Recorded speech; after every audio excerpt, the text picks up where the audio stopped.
Get your business together. Get yourself into what you do and see it through. Being boss is hard. Blending work and life is messy. Making a dream job of your own isn't easy. But getting paid for it, becoming known for it, and finding purpose in it is so doable if you do the work. Being Boss is a podcast for creative entrepreneurs, brought to you by Emily Thompson and Kathleen Shannon. Hi, I'm Emily, and I own Indie Shopography, where I help passionate entrepreneurs establish and grow their business online by helping them build brands that attract and websites that sell. I help my clients launch their business so they can do more of what they love and make money doing it.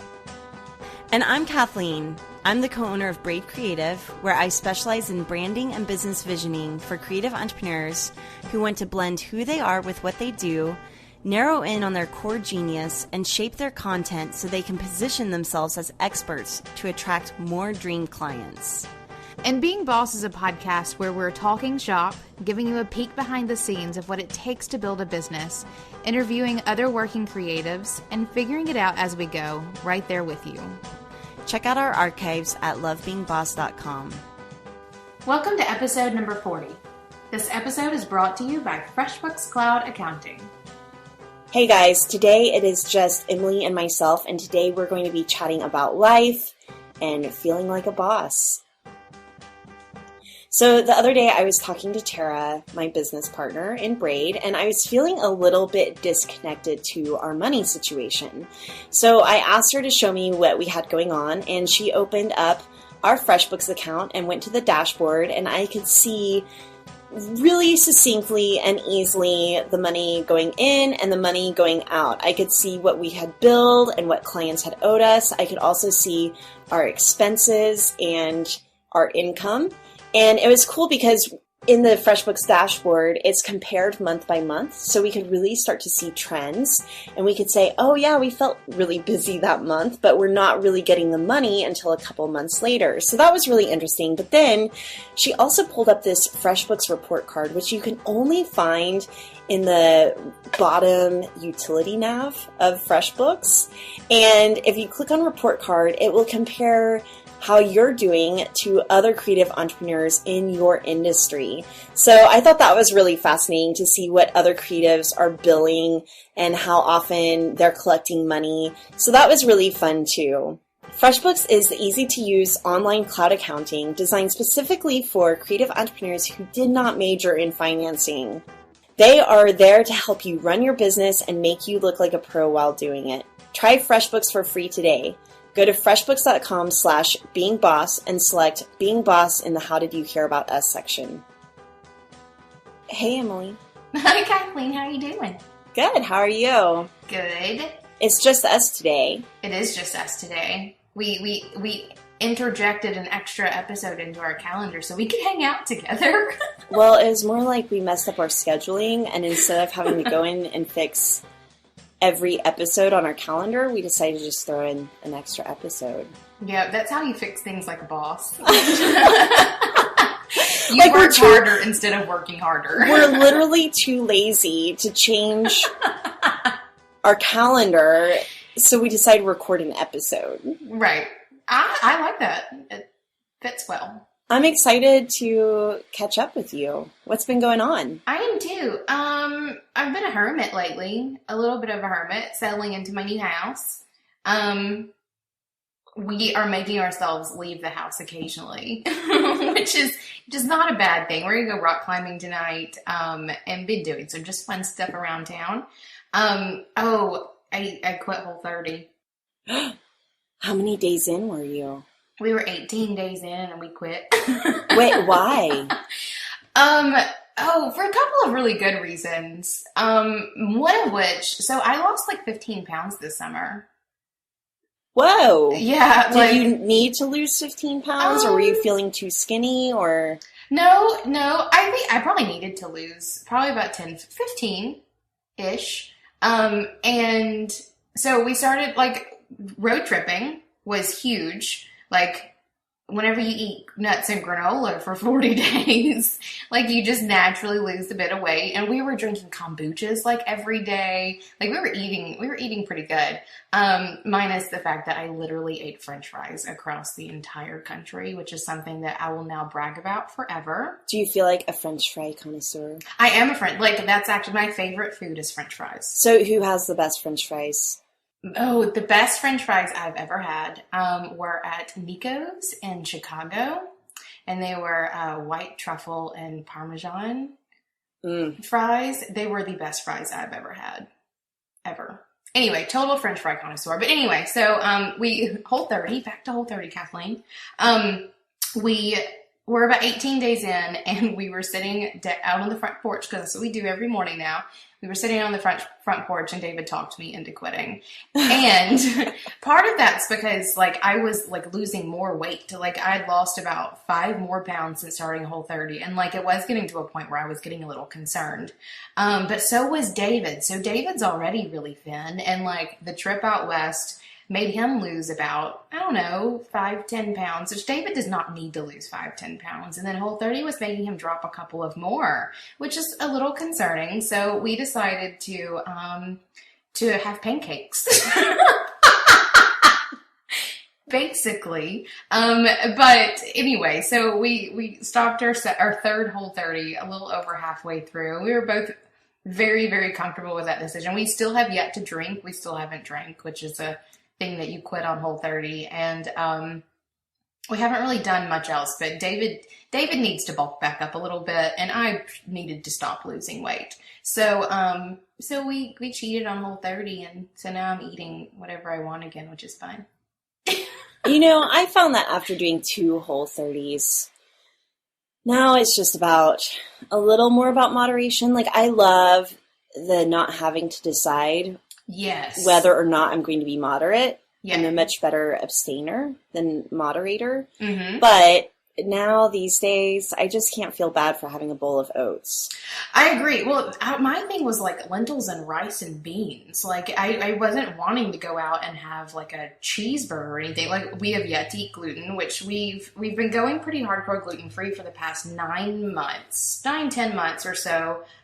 We did our whole, like, Indy Goes West, like the whole trip was completely gluten-free. And then whenever we were moving, we ate pizza a lot. And that's one of the reasons why we wanted to do Whole30 when we got back here, was because we had glutened it up and we all felt horrible. So we did Whole30, and then it was rice and beans and lentils, like filling things that we were really missing. So we just decided to stop. It was fun to get into the kitchen and have those decisions made for you of what you can and can't eat, those sorts of things. But third Whole30, about 20 days in, it wasn't the rejuvenating experience that it used to be, I guess. And it was more of like, I'm mad and I just want to eat what I have in my cabinet. Yeah. So it's still really great. And like, I'll still like incorporate tons of it into my life. But, I think that, or David has wholeheartedly told me he will never do it again. He loves it. He loves Whole30. But he's done it. He understands like what it has taught him, but he's hungry. Yeah, I was recently reading something that Melissa Hartwig wrote, and she was on Being Boss. You'll have to check out that episode. But she was writing something about how her business partner has done a couple of Whole30s, and that's all he needed. Yeah. And then done. Yeah. But how she kind of needs one every quarter or maybe a couple times a year to really restart. So I think it's just based on what you need. But I had a rejuvenating experience recently. I went to Colorado on a family trip.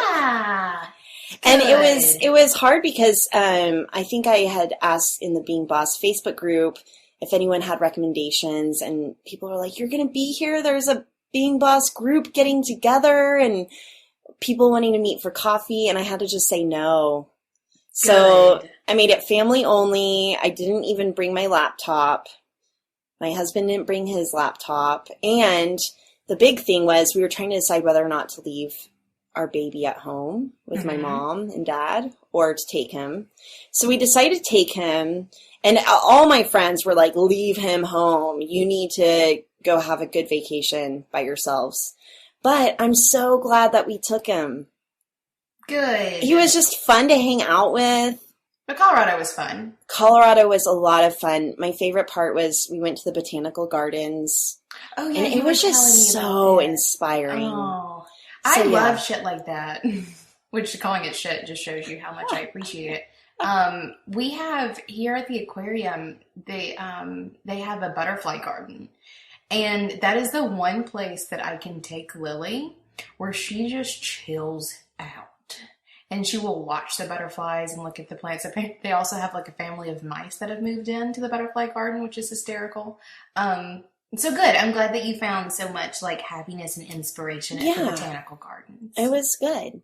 But I guess on the flip side of that, I realized that one thing there are a few things I want to talk about today. And one of them is feeling like a boss.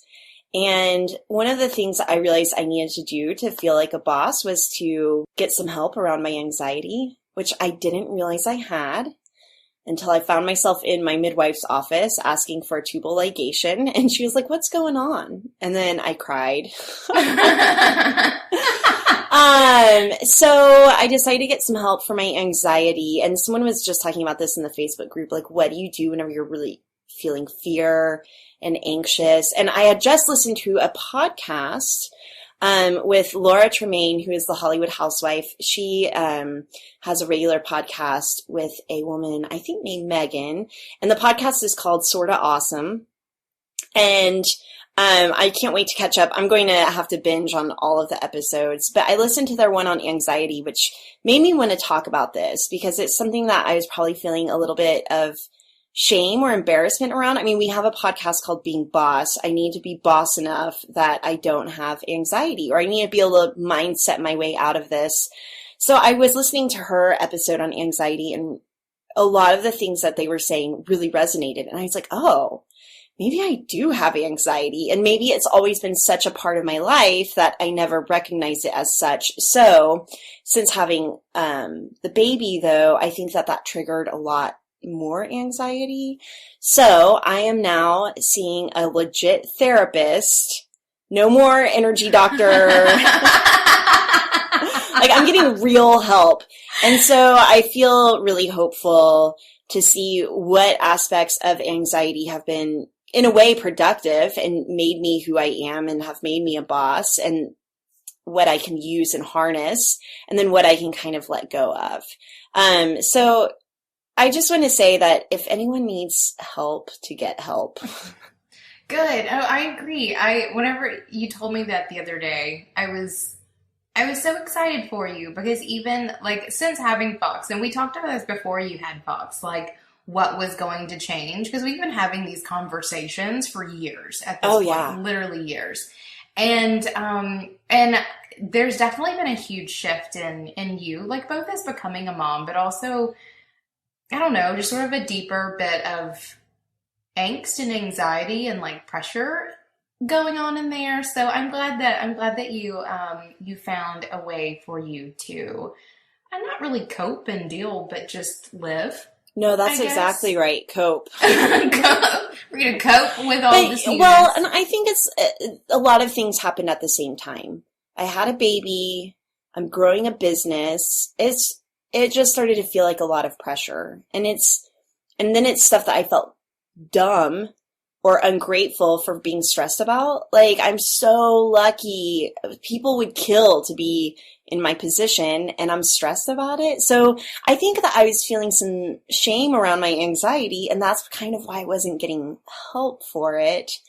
Anyway, I think it's also a normal thing to feel angst around having a baby and growing a business and being a creative entrepreneur.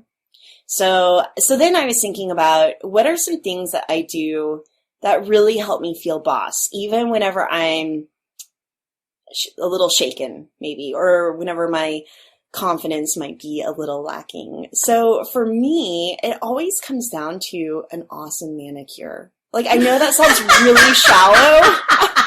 I love it when you get deep, Catherine. I love it. I agree, though. I'm right there with you. That's one of those things, like, that is a level of being pampered and taken care of for something that's a little bit nonsense. Like, a manicure is not going to help you type better. Actually, it's probably going to make you type worse, in all honesty. But it's one of those things, one of those like frivolous, just personal self-care indulgences that I agree. Like, if you can splurge a bit and get a manicure and look a little more fantastic, then that makes me feel boss too. I feel ya. And I mean, of course, there are things like making bank and expanding my business or launching that make me feel boss. But all those things also bring on a little bit of anxiety for me. Yes. A manicure brings no anxiety. No anxiety. Simply bossness. Unless the manicure cuts my cuticles and makes me bleed, which seems to happen almost every time. So, not to be like Debbie Downer about this. Just saying, there you go, Kat. So the last time I got a manicure, I said, do not cut my cuticles. Well, I hope she cut them on purpose just for you telling her to not do that. I was like, don't cut them. Just push them back. Oh, there is a comedy, like, little sketch thing by Angelina Johnson. If you guys haven't seen it, you have to go look it up. And it's a manicurist comedy thing, and it is hysterical. Every time I think of getting a mani, you have to go watch it as soon as we're done. I'll send you a link. It is hysterical. So go YouTube that, everyone. Enjoy, because you'll laugh. So I asked our Facebook group, which now has over 4,000 bosses in it. It's almost 44. Like 3 days ago, I looked at it and it was just hitting 42. And I looked at it yesterday and it was like 4380. Like, in a couple of days, we've added a couple more hundred, and I'm like blown away. So it's growing exponentially. Yes, huge.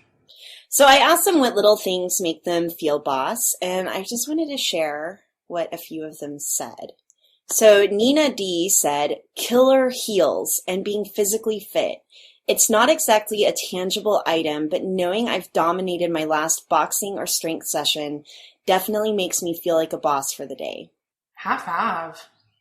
And then I felt like an anti-boss the next day because I'm like achy and sore and I can't even laugh without hurting. But yes, that day I totally know. I know for sure that working out, and that's, no secret, has always been a big part of my day and something that I always schedule time for. And I probably just take it for granted as part of what I do, unlike a manicure. Exactly. What are some other things? Let's see. I love this one. Brie Gore said earrings. So weird, but I can have all my makeup, hair, and clothes done to perfection. But as soon as I put on those dangly earrings, I'm a boss. I love that. I agree with that. I have been feeling a little weird about wearing earrings lately. Is that a really stupid thing to say out loud? I kind of feel it is. Like, I almost feel a little too dressed up these days when I wear earrings, which just goes to show how much of a hermit I've become since we moved in. But earrings are definitely like that finishing touch to me sometimes, that like put on your baubles and bam, you're a boss. On a less girly note, Beth Alessi says, using quality tools makes me feel like a boss. I remember years ago I was using a pirated copy of the Creative Suite and a laptop that was slowing down. Now I'm on the Creative Cloud and on an iMac and MacBook Pro synced with Dropbox, and it's a different life. Also investing in myself. I buy courses like the Brady course. Yay! Thanks, Beth. Books and apps that help me be better at what I do. Oh, and manicures help too. Smile emoticon. There are those manicures again. So tools are huge. And this is where Emily goes with her shameless plug, because tools for me are absolutely massive. And I remember that I lied and got the student version of Creative Suite all those years ago when I was no longer a student and paid for that for a while. And I remember upgrading to my first iMac too. Like, I remember bringing home that box. It was like the best day ever. It was like the first big purchase that my business bought. But tools are really important. So we just launched toolkits and talk about like feeling like a boss. And for me, a big recent one has been has been hiring someone to help me put systems in place for Indie Boom so I can start stepping away from those projects a little bit to focus on some things that I want to do. Putting some power behind your passion projects, huge way to feel like a boss. And we recently launched toolkits because I agree. I think to feel like a boss, you absolutely have to have the right tools.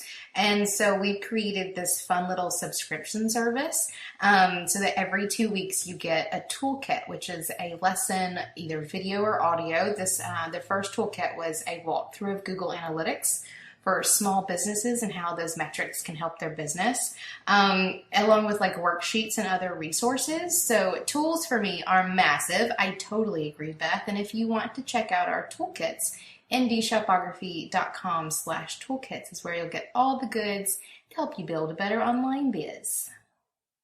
Amen. Let's see. Jennifer Pilak? Jennifer says, taking up space with my body, arms uncrossed, down, shoulders back, wider stance, and looking at people in the eyes with a huge grin. I love this so much. I do too, but I also kind of imagine walking into a room and seeing someone standing there like that, like just grinning at everybody who walks in. It's kind of hysterical to me. But I agree. Okay, so I have this funny little story about like looking people in the eye that is really, really fun. And I don't think I've ever really told anyone this story. So here you go. Whenever I was in school and getting my geography degree, David and I went to Las Vegas for a geographer's conference. Talk about a nerd fest. So we go to Vegas, of all places, to meet up with like thousands of geographers from all across the world. And David and I managed the reception desk for like 2 days during the conference. And so like, girl at a geography conference is rare. Like it's a really rare thing. And so I'm working the front desk. I'm literally like checking in all of these men and like college boys, like checking in. And I've always had this thing about eye contact. I like watching people squirm a little bit, I guess is what it really is. But watching all of these these boys and even like grown men squirm at the idea of like having a girl look them in the eyes while they ask them their name and like to get information from them was such a powerfully fun thing for me to do those couple of days. So look people in the eyes. It makes you feel like a boss. Yeah. But there is a TED Talk. We'll have to link to it in the show notes, but it's all about the power of posture. I don't know what the TED Talk is. I've watched that one. That's a good one. And so so this is kind of what I'm talking about, even though a manicure is superficial, by starting with stuff on the outside, like with changing your behavior first, you can change your mindset. Like your mindset will follow your behavior. So I think so often we think about it starts with your mindset and then your behavior follows. So if I can just get in a disciplined mindset, then I can have disciplined behavior. But sometimes it's about starting with the behavior. So by sitting up straight, by making eye contact, then your mindset will shift and you'll feel more confident. So we'll have to include a link to that TED Talk in our show notes. But I love that. Okay, so let's see what else. Oh, so Katie, here's another Ruiz. Katie Ruiz. Oh, we need to work on some of these names, Kathleen. Okay, so a clean car and an organized workstation. Amen to the clean car. David has yet to like officially clean our car after our 40-day road trip, which I totally let him have it about the other day. But an organized workstation is one of mine. Like I do not have the cleanest desk in the world. But whenever I'm getting serious about business, when I'm ready to like be boss at like doing whatever it is, whether it's tackling my inbox or a new project, I have to clean my desk first. I'm all about the car thing. So that's actually a bigger purchase that I made recently. Mm-hmm. Well, around this time last year. Mm-hmm. No, was it 2 years ago? No, 2 years ago, I bought a new car. So I had been driving a old Scion XB. It was a 2004, like the first model. So that's that really boxy milk truck looking car. So I had one of those for 10 years. And it was fine. I mean, it was a great little car. It will probably be running forever. But I had had a good year, and I really wanted a new car. And I had wanted a new car for about a year or two. And my husband is very practical and very rational and is not very vain. Like, definitely goes on far less vanity trips than I do. So I was like, I want a new car. And finally, I think I just wore him down. He's like, all right, let's go car shopping. Also, I was 9 months pregnant and, you know, like kind of that nesting phase. Like, I need a safe car for my baby. The XV would have been plenty safe. So I thought that I was going to get a Subaru Outback, like something real momish. And I came home with a Mini Cooper. Right? That, like, the car seat can still hardly fit in. Anyway, I love, every day I get in my car and I feel like a boss. So it wasn't like a purchase that I kind of got over 3 months later. Like, I still feel like a boss. And I spend about $30 once a quarter to go get it deep cleaned professionally. And it just makes me feel boss, I have to say. Awesome. Yeah. Good. We recently went down to a one-car family, which has been a fun adjustment. But I'm ready to invest in getting myself a car again. Before we left on our trip, we sold my Xterra. So I was in the same boat. Mine was an 03. And it was just old and a hoss. Like, I always Xterras are cool. I didn't know that you love- had one. Oh yeah, it was orange too. Nice. So I loved my car. I called it the Beast. Everyone else called it the Pumpkin. Because it was like a tank. Like, it was such a great car. But we sold it before we went on our trip as part of our, like, purging phase. And so now being back in the city, like, we have a one car again, or I guess not again. It's the only time we've ever had one car. So I'm ready to, like, be boss and get myself a new car sooner rather than later. Are you into cars? Like, what kind of car do you want? Oh, I used to be really hardcore. I used to be one of those nerds that literally at night I could see a car's headlights and tell you exactly what it was. Like, that used to be me. Now I have no idea. I don't have brain space for that anymore. But it's funny. So Mini Cooper was on my list for a really long time, and then whenever you got yours, I was like, shit. Now I can't get a Mini Cooper. Now you have to get a Mini Cooper. But, like, I've also, I think, been talked out of it by a million different people.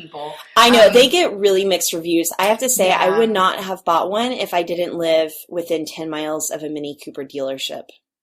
I'm just going to throw that out See, there. that's messed up. But no, so Mini Cooper for a really long time has been on my list. God, I hate even saying this. David's a Subaru driver, and Subaru drivers are a different kind of people.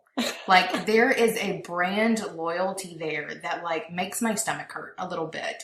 And David drank the Kool-Aid whenever we lived in Boone, or near Boone in North Carolina. Everyone had a Subaru, and David got his Subaru then. He's only had it 3 or 4 years. And I'm thinking about getting a Subaru. What kind? Like an Outback or a Forester? Like, are you guys just going to have 2 matching Subarus? No way. Not that bad. Okay, my parents have matching Honda Fits. That's adorable. It's not. It's ridiculous. I agree. No, we will not get matching cars. David I has like those Crosstreks. Tara has a Crosstrek.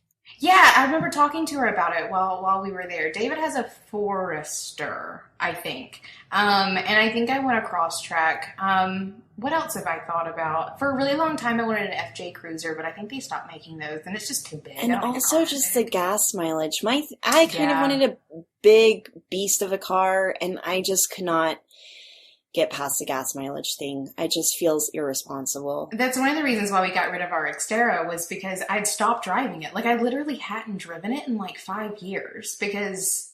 Well, no, actually, I had not driven it really since David had gotten his Subaru, because the Subaru got such better gas mileage, and was so much easier to get in and out of. I'm like, the Xterra was big, that we stopped driving it. And so getting something small and fuel efficient for me is more important now than I feel it's ever been. Look at me being a mom.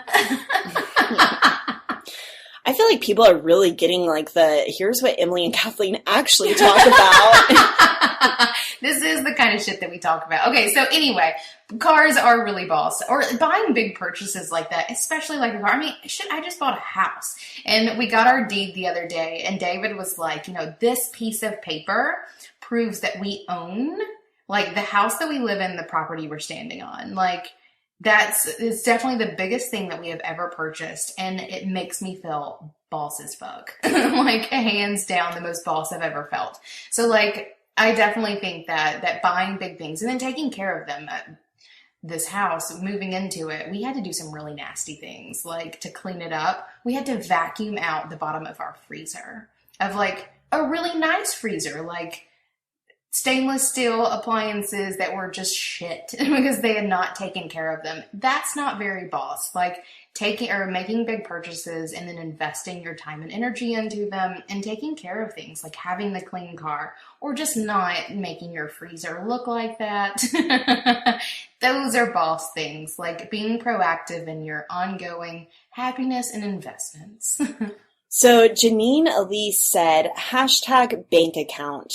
Amen. Amen to that. I felt so boss recently, actually on Friday. Mm-hmm. We had a really good meeting with our sponsor, FreshBooks, and just about continuing that relationship. And then there was a couple of other things coming up, like the New Orleans trip. Mm-hmm. So that is coming up fast.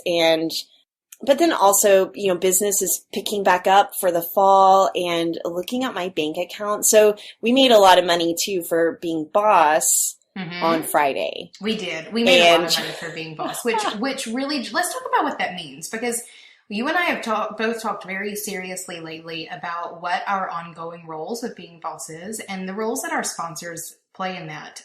So you want to talk about being boss, like new revenue structures and sponsorship conversations and those things, like coming out of something that you've built literally from nothing. Like, Being Boss started as an email like 10 months ago or something. And a friendship, an email and a friendship. Right, exactly. So what sponsors are going to allow us to do is at least right now have the conversation of what does it look like when we go Being Boss full time? Or as we start putting more of our energy into this, like, what can we give the people who are our biggest fans, and who support us in what we're doing? So that was Friday may have been the most boss day of my life. And it was super boss because we were having hard conversations too. Yeah, well, hard conversations that weren't hard, which I think is an important thing to point out. Like, we talk about having hard conversations all the time, and how that is like one of the ways that you can be boss in your life and business, is having conversations that people don't necessarily want to have. And as you do it, they start not being hard. They stop being hard, I guess. So, like, we just talk about shit now. It's not hard to do. So we say no to a lot of sponsors. We say no to a lot of guest requests. We say no to a lot of things, but we're also at the point where we need to say yes to some things for our #bank account. And another thing that we've talked a lot about is that being boss is our side hustle. So a lot of you guys have side hustles, and it has become a side hustle that we're so passionate about and that we love doing so much that I think it's been proof for the both of us that the money follows whenever you're doing something that you love. Yes. And I think that it's something that both of us would continue to do for free, honestly. Absolutely. So, but now that it is making money, it's like, how do we think about what if being boss becomes a full-time gig for us? And then our jobs with Braid Creative and Indie Shopography kind of become the side hustles or something that we rely on our team to continue to manage. Now, that's not like in the near future for me, I think, or for you, because our day jobs, which are Braid Creative and Indie Shopography, I say day job, I mean, we own them, but you know what I mean. Our main gigs are definitely our bread and butter. Yes. But anyway, I think that bank account is just, it's a huge way to feel boss whenever your metrics are good and whenever your metrics are high. I think it's also something that can make you feel not so boss whenever it's feeling a little low. So that's whenever you go out and get yourself a manicure. Amen to that. Well, and I also want to flip side that, being boss also often comes with not really fraudy feelings, but like a gut check, I think. So all the money that we made on Friday, which makes it sound so hysterically ridiculous, but really, like, it was a big day for us to like be able to talk to some sponsors and get some things laid out. But I had to have a sincere gut check of like, what the fuck? like, how do I actually feel about this? What does it mean? And we talked in our last episode with Paul Jarvis about how, you know, money and impact, or, you know, especially money and energy being the same thing. And I don't know, metrics can be scary. You just have to make sure that you put them in the right perspective. Wait, so what were some of your fears around after what happened Friday? Like, tell me more about the gut check. Did you feel guilty, or did you feel... a little bit. Oh, yeah. Well, I did. I did a little bit. And mostly because I love doing this so much. Like, right. How can you feels easy. Yes, it feels a little easy. And it's not. Like, you know, we looked at, like, how much time we're spending. Of course. Like, this is not something that we just sort of, like, we speak and then things fall out of it. It doesn't work that way. But it was a sincere amount of guilt around how comparably easy it is, and easy because I love it so much. And, you know, do we deserve to get paid? And of course we do. And that's just sort of the gut check I had to have. But it's still a hard conversation to have with yourself sometimes. Totally. I think the gut check that I had to have is, where is my attention?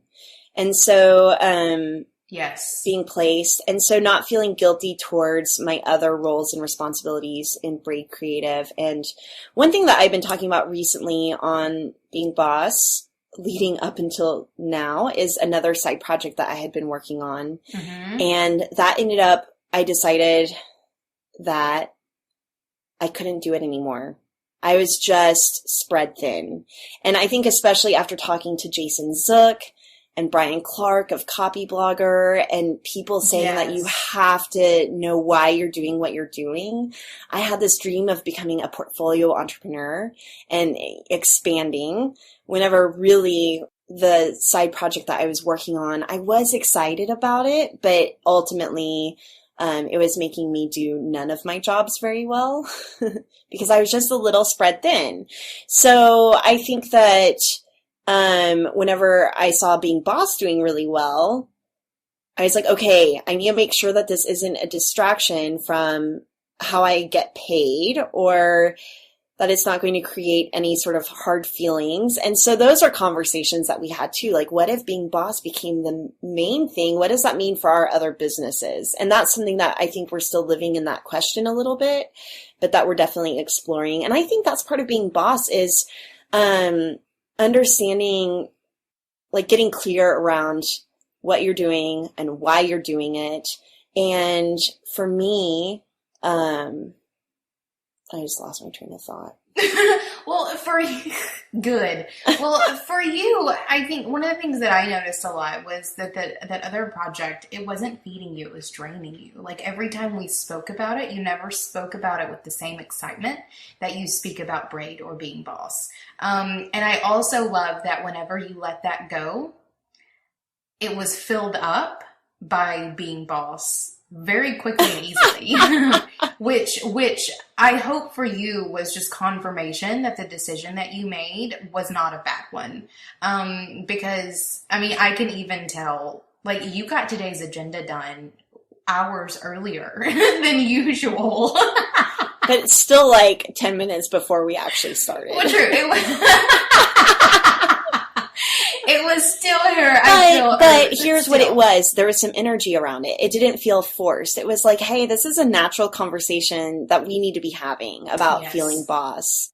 I agree. Well, and a note on that energy too. As we got on today, especially after Friday and the chats that we had this weekend, and just like, I don't know, just continuing the conversation. Like, I woke up today more ready than ever to record this episode. And this is the first of 3 episodes we're recording this week. Like, we're going to be seeing a lot of each other this week, but it's still like, I feel more energy around it too. And I think that's I don't know. I enjoy recognizing that and hopefully understanding that that means really good things. I know, and I feel like we're doing a lot of talking about ourselves, which is part of a podcast, but today you guys get us. I think what I want people to see is that we struggle with side projects and distraction and not feeling boss, but then also being proud of our accomplishments, I think, is part of being boss. And so I think that's what we're doing here a little bit, is acknowledging the stuff that's going well and where we feel energy. And for me, that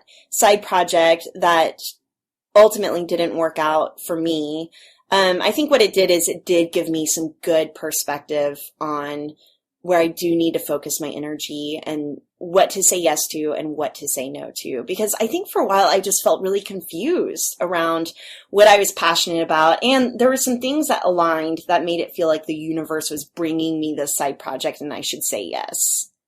So I don't regret saying yes to it, but I wish I would have handled it better. And that's all part of being boss, is learning some hard lessons. So some other bosses in the Facebook group, I mean, we got over 100 comments, like maybe 120 comments on this post asking what makes you feel boss. And so lots of other bosses said lipstick, which you and I are both fans of. Yeah. Coffee. So, which is so true. I always feel boss whenever I'm holding a cup of coffee. Really? That's yes, weird. There's something about it. Like, especially walking into a meeting with my to-go cup of coffee, I just feel boss. And then fresh notebooks and a good pen. So again, that's like good physical tools. Yep. Make people feel boss. All right. So what makes you feel boss? Oh, a good night's sleep.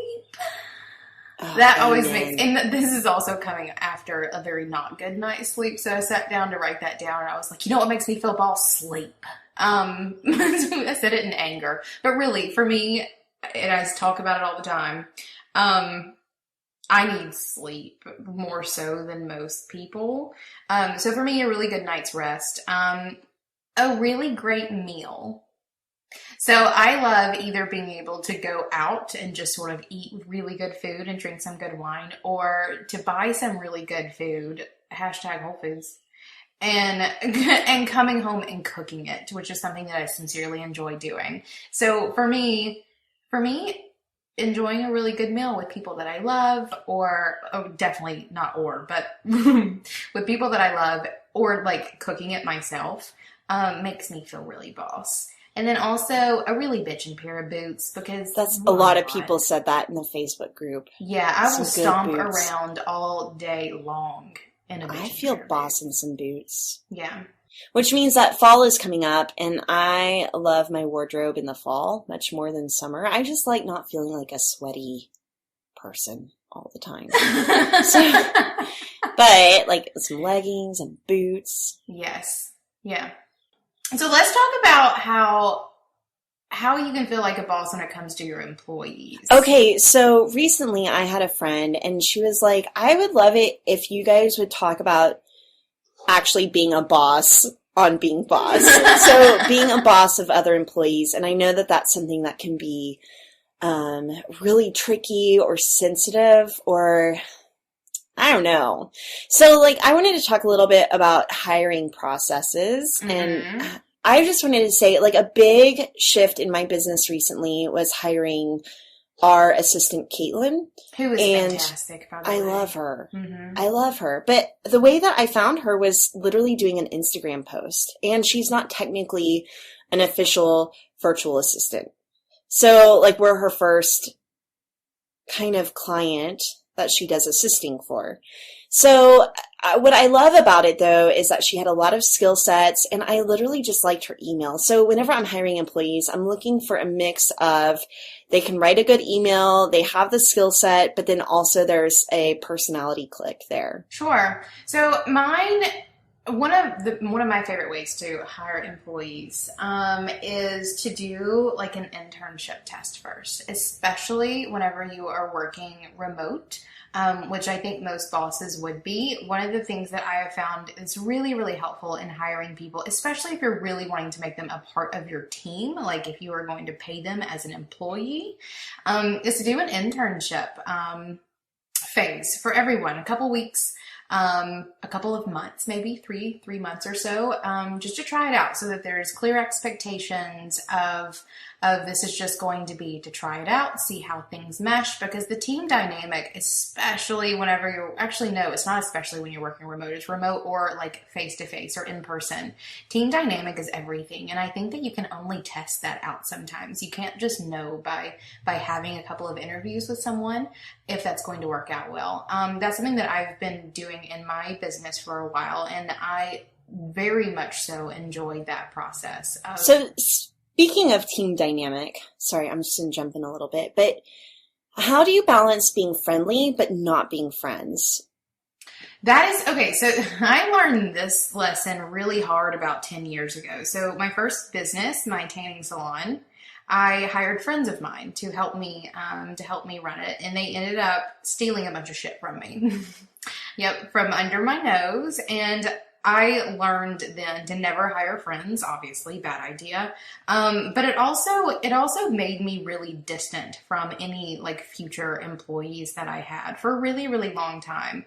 So there has to be a very, very careful balance there of being friendly, but not necessarily being friends to some point. Yeah. And I like to juxtapose that with, it's not about building friendships, which a lot of times can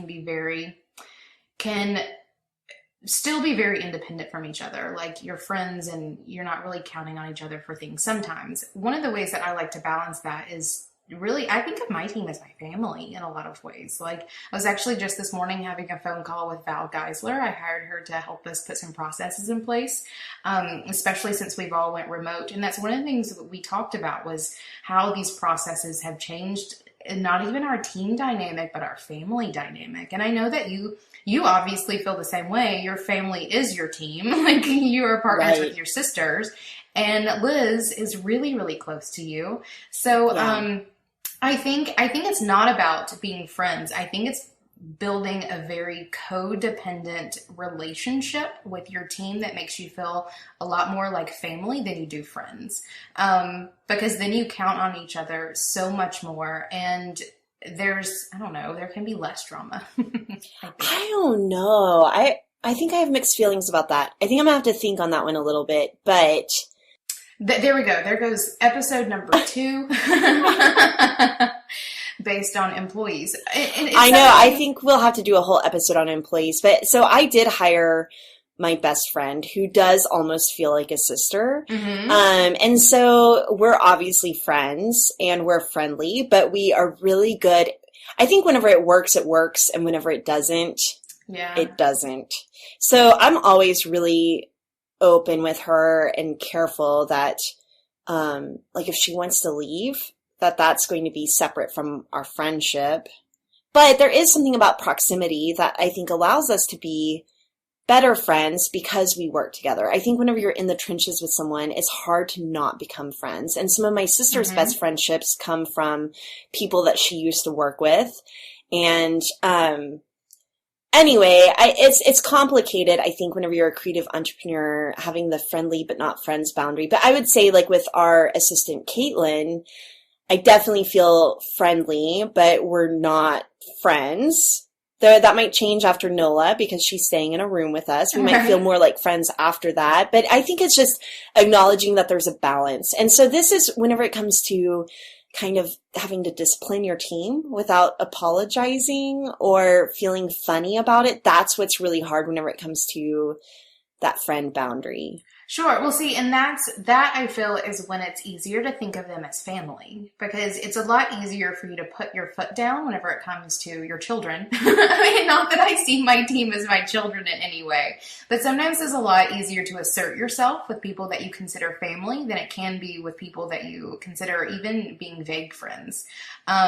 Because that is a definite hard part is, being friends with someone and then having to tell them that they're doing something wrong, or that you don't approve of something they're doing, or that something needs to change, can be really hard. And it is. It's a weird balancing act. And it's something that literally just takes practice. This is one of the reasons why I know that tanning salon was part of my path to get where I am now, because the issues that I had to deal with employees then trained me very well for being able to create the team that I have now. And I think it's just a huge part of being boss when it comes to employees is giving good guidance and setting expectations from the get-go. And this includes with your clients too. There is nothing more boss than being a leader. And I think that bosses are afraid of micromanaging or feeling inflexible, but there's a difference. And I think that as much as you can set up guidance and expectations from the beginning, you're going to not have to deal with as much funny feelings down the road when it comes to having those hard conversations. I agree. I think a lot of the things that we've been talking about today in terms of being boss and those hard conversations and making decisions, like a lot of what we talk about every day, really revolves around setting clear expectations for yourself and for others, like the people around you who are going to help you reach your goals, or with your clients who also help you reach your goals. Expectations are everything. I actually had to have this conversation with David yesterday. We were working with getting a client to pay us. And it's not like a bad situation or anything, but he sent them an email that said ASAP. And I was like, absolutely not. You never say ASAP. That is not a clear expectation. Like, you set dates and you give people expectations, guidelines, and boundaries that they can ask for movement on or something, but you set the expectation because it is your job as a leader and as someone who's being hired to do something to set those expectations and make people follow them. It worked. All right, so let's go back to some more shallow boss things. Yes! We'll do an episode on employees sometime, but I'm curious what music makes you feel boss? Or like, what do you listen to while you're working? I listen to all kinds of ridiculous, and not ridiculous, but all kinds of different things. So, on a general day-to-day, I love Spotify, and I love some of their little channels that they have, and I'll flip through, like, today's best hits. There's like a happy hipster playlist that's not horrible. There's a couple of fun things, and I have a couple of my own. But whenever I'm really like needing to get down and do something, I'm actually having a really hard time getting a brand out for a Florence local business. And I was telling the team about it last night because they were asking me how that was going, and I was like, it's horrible. I can't get it done. And Corey was like, you need to go listen to some Eminem. And it made me laugh because he's probably totally right. Whenever I'm like really sitting down to code something or having a hard time with some really bad creative block, some like early 2000s like Eminem and 50 Cent and some ridiculous shit like that really gets me going in a good kind of way. But I also really love some like club dance music when I'm just trying to like hype myself up. One of my current favorites is Global Concepts by Robert DeLong. You have to go check it out. It's really great. Check that out. It's one of my favorite songs right now. So I love just getting on Vivo and watching videos. Right. So this is what I do whenever I procrastinate. I watch Rihanna videos. I watch Pink videos. Yes, and Beyonce. I watch Beyonce, of course. I just watch. And then even yesterday I watched this Justin Bieber What Do You Mean video, which was the most insane, sexist, weird video I've ever seen. But then I quickly redeemed that by watching Rihanna's Bitch Better Have My Money. Yep. So good. But whenever it comes to just putting on some music, whether it's working or dinner or whatever, my favorite is my friend Jessica Blackstock is a DJ, and she has a playlist on Spotify that she updates every Monday, but it just builds on itself. So now it's a really big playlist, and she adds, I think, 4 or 5 songs every Monday. And it is so good. I find so much new music through it, and it's a good mix. So I think on Spotify she's JJB Stock, but I'll be sure to include a link in the show notes. But her playlist is awesome. It's called Your Week Curated by JJB Stock. Anyway, I really love that, and it makes me feel boss usually. All right, what TV shows make you feel boss? I like watching Shark Tank and The Profit because I'm a business nerd. David and I watch those religiously. Like we have them. We have like Hulu. Actually, we just got like Chattanooga like internet TV, which is the most magnificent thing on the. I literally currently live in the place in the country that has the fastest internet. Nice. Which is amazing. But so I guess now we're DVRing them, which is really hard for me to function. But Shark Tank and The Prophet are the two shows that we watch super religiously, and it's probably the only thing that we really stay super up to date with. Love them. I've been super into comedy lately. You like to laugh? I like to laugh. That makes me happy. What have you been watching? So I actually watched Tig Notaro's Hour, like a comedy hour, and it was so good. And then I watched the documentary on her. I think the documentary is on Netflix, and it was also so good. But yeah, like even Portlandia or the Mindy Project. Seen a couple of those. Lately, I'm just super into the funny stuff. And so that doesn't necessarily make me feel boss, but it just reminds me to bring a certain amount of levity into my life and work. With that, I need to interject probably one, I can't even believe I didn't think about this, but something, it doesn't make me feel boss, but it inspires me to want to be more boss, is RuPaul's Drag Race. I love RuPaul's Drag Race so much. And have you ever seen it? No. Okay, think America's Next Top Model, but with drag queens. Love it. It's magnificent, and like it's better than America's Next Top Model, and I love America's Next Top Model. Did I ever tell you that I auditioned for America's Next Top Model? Yes. we should do like an extra special mini-sode that's just you telling that story about you auditioning for that. But Drag Race is actually probably less about the drama and more about the competition than America's Next Top Model is, which is hysterical because you would think it'd be the other way around.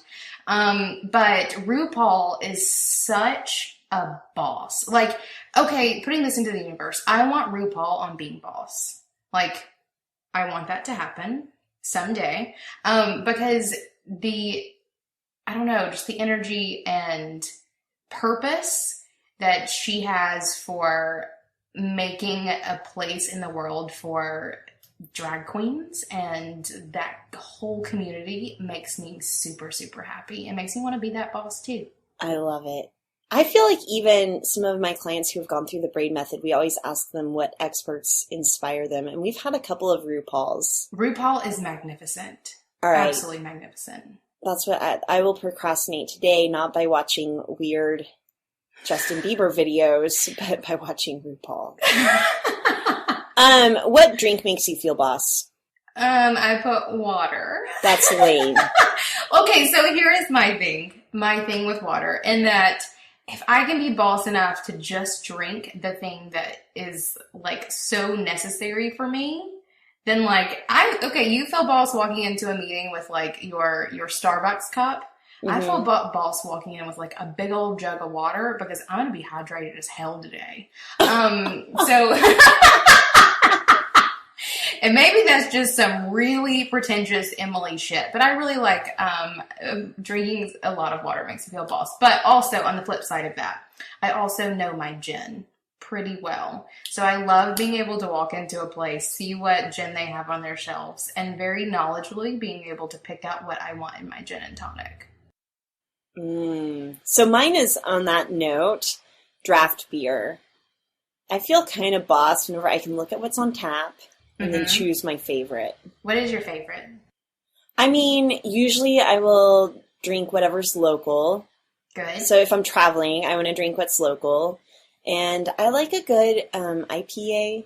Sometimes they can get a little hoppy or taste like earwax a little bit. See, words like that are why I don't drink beer. But I feel ya.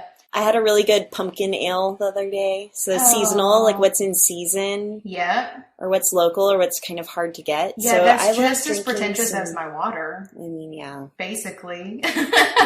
Pretty No, much. I think that is good. One of the things that I love about the beer culture is the localness of it, and that as you're traveling, you're feeding a local economy, which I think is really rad. And I love the idea of seasonality and supporting I don't know, supporting businesses who, I don't know, think on those terms. And beer is a place that it's really easy and beneficial to do that. So you drink your earwax.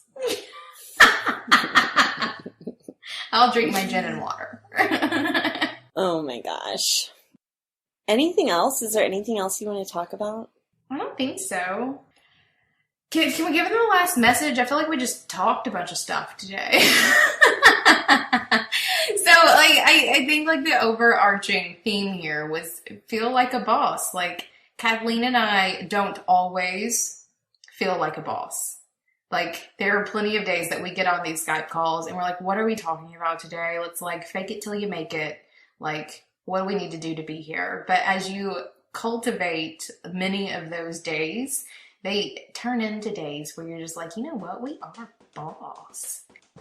And again, I think that sometimes mindset follows behavior. Mm-hmm. And it's not that you have to wait to get into the right mindset to behave like a boss. So you can behave like a boss even if you're not feeling like a boss, whether that's painting your nails or getting on a Skype call, even if you don't want to. You just got to keep going. You do. And I think one of the most important pieces is thinking about what makes you feel like a boss. Like, we've given you tons of ideas. I like to get good sleep and to eat good meals. Kathleen loves a clean car, which is just fantastic. So start thinking about what it is in your life that makes you feel like a boss. Is it like writing in the morning, or is it putting on your lipstick and bench boots? So think about what it is for you and go be boss. Thank you for listening to Being Boss. Find show notes for this episode at lovebeingboss.com. Listen to past episodes and subscribe to new episodes on our website, on iTunes, SoundCloud, or Stitcher. Did you like this episode? Head on over to our Facebook group by searching Being Boss in Facebook to join in on the conversation with other bosses, or share it with a friend. Do the work, be boss, and we'll see you next week.